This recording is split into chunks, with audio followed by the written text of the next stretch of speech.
पासवान जिसे हम दुसाध भी कहते हैं, नाम अलग अलग लेकिन पीड़ा एक। उत्तर प्रदेश, बिहार, पश्चिम बंगाल में ये समाज बहुत ही बड़ी संख्या में मौजूद है, लेकिन फिर भी इनकी पहचान सिर्फ मजदूर या खेतिहर तक सीमित कर दी गई है। क्या एक पूरे समाज की पहचान सिर्फ मेहनत तक सीमित हो सकती है? क्या इनके पूर्वजों की कोई विरासत नहीं थी, कोई इतिहास नहीं था, कोई गौरव नहीं था, कोई कहानी नहीं थी? हर समाज की जड़ में एक कहानी होती है, एक उत्पत्ति होती है, एक शुरुआत होता है, लेकिन दुसाध समाज की शुरुआत खुद में खोई हुई है। इतिहासकार चुप है, ग्रंथ मौन है और समाज आज भी सवाल कर रहा है, हम कहां से आए, हमारी असली पहचान क्या है? क्या हम हमेशा से शोषित थे या फिर हम भी कभी शक्तिशाली थे? ये कहानी सिर्फ जाति की नहीं, ये कहानी है इंसाफ की, पहचान की और दबे हुए सच की।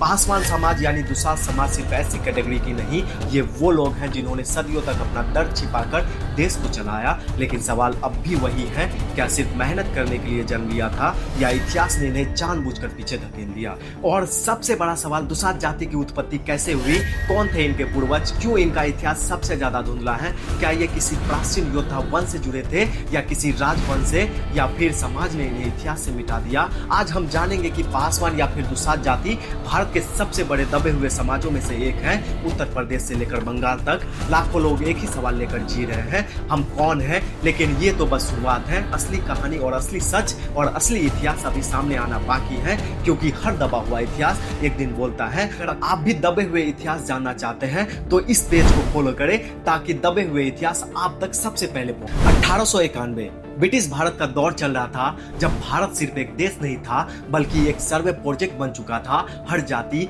हर समाज, हर परंपरा, सब कुछ मापा जा रहा था, लिखा जा रहा था और वर्गों में बांटा जा रहा था।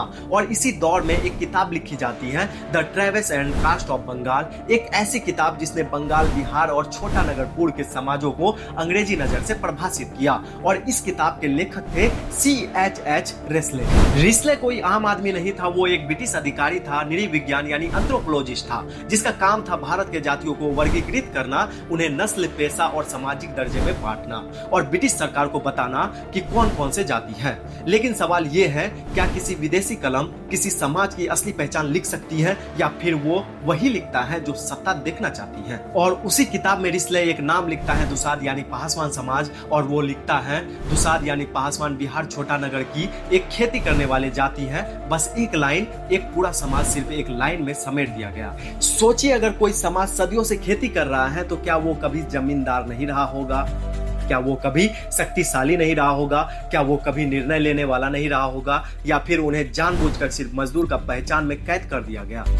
क्यों हर दबे हुए समाज को खेती करने वाला, काम करने वाला, सेवा करने वाला ही बताया जाता है? और राजा, योद्धा, शासक और हमेशा वही क्यों बनते हैं जो सत्ता में होते हैं? रिस्ले ने एक शब्द जोड़ा, छोटा नागपुर, यानी वो इलाका जहां जंगल है, जहां पहाड़ है और आदिवासी सभ्यता है। अब आप सोचिए, अगर दुसाध समाज यानी पासवान समाज छोटा नागपुर से जुड़ा है तो क्या उनका इतिहास सिर्फ खेतों तक सीमित हो सकता है, या फिर उनका रिश्ता जंगलों, योद्धाओं और संघर्षों से भी जुड़ा होगा? लेकिन ये सब रिस्ले की लाइन में नहीं मिलता है। क्यों? क्योंकि अंग्रेजी किताब का मकसद ही था शासन करना, आसान बनाना, समाज को वर्गों में बांटना और ताकत को अपने हाथों में रखना, सच्चाई दिखाना नहीं। ब्रिटिश सर्वे कभी मासूम नहीं था, वो हर जाति को उसकी उपयोगिता से परिभाषित करता था। कौन टैक्स देगा, कौन मजदूरी करेगा और कौन विद्रोह कर सकता है। और जो समाज पहले से दबा हुआ हो उसे और नीचे लिख दो, ताकि वो सिर उठाने से पहले 100 बार सोच सके। और शायद इसी वजह से दुसाध समाज यानी पासवान समाज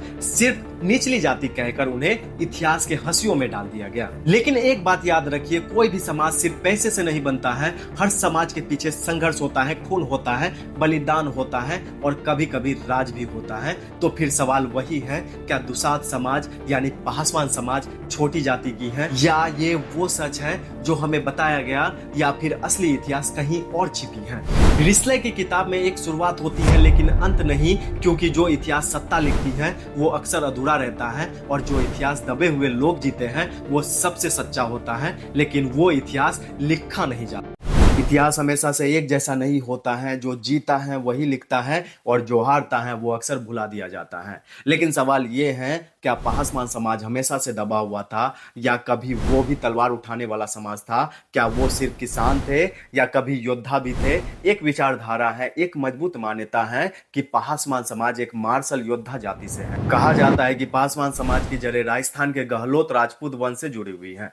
गहलोत यानी वो राजपूत जो किलों में रहते थे, जो तलवार हथियार लेकर जन्म लेते थे और युद्ध में मरने और मारने को तैयार रहते थे। अब जरा सोचिए, अगर ये सच है तो इसका मतलब ये हुआ कि आज जिस समाज को नीचा दिखाया जाता है वो कभी राजाओं की जाति की थी, लेकिन फिर इतिहास ने करवट ली। फिर आते हैं मुगल, एक के बाद एक आक्रमण, एक के बाद एक युद्ध, किले गिरते गए, राजवंश टूटते गए और कहा जाता है कि गहलोत राजपूतों का एक हिस्सा मुगलों से लड़ते हुए राजस्थान छोड़ने को मजबूर हो गया।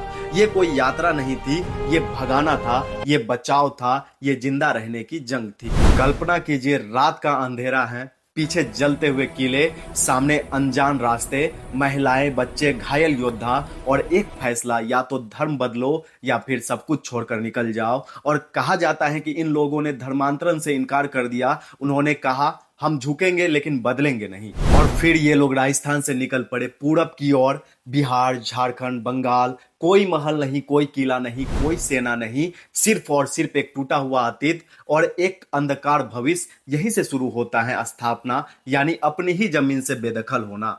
विस्थापन के बाद सब कुछ बदल गया, तलवारें छूट गई, घोड़े बिक गए, किले सपने बन गए और जो कभी राजा थे वो मजदूर बन गए, जो कभी युद्ध करते थे वो खेत जोतने लगे और यहीं से उन्होंने खो दिया अपना वंश, अपनी जाति, अपनी सामाजिक हैसियत और धीरे धीरे राजपूत से पासवान बन गए। उन्होंने धर्म नहीं बदला लेकिन सब कुछ खो दिया। और जब आप भी कुछ खो देते हैं तो समाज भी आपको खो देता है। राजा से किसान, योद्धा से मजदूर और फिर नीची जाति। ये सिर्फ सामाजिक गिरावट नहीं थी, ये थी इतिहास की हत्या। तो सवाल अब ये नहीं कि पासवान कौन है, सवाल ये है क्या उन्हें जानबूझकर भुलाया गया, क्या उनकी वीरता इतिहास से मिटा दी गई और क्या आज भी हम अधूरा सच जी रहे हैं। क्योंकि जो समाज कभी तलवार उठाता था, अगर आज वो सिर झुकाकर खड़ा है तो ये सिर्फ समय का खेल नहीं, ये एक साजिश भी हो सकती है। योद्धा कभी मरते नहीं, उन्हें भुला दिया जाता है और पासवान समाज शायद उन्हीं भुलाए हुए योद्धाओं की संतान है। लेकिन याद रखिए, जो इतिहास दबाया जाता है वो एक ना एक दिन बाहर जरूर आता है।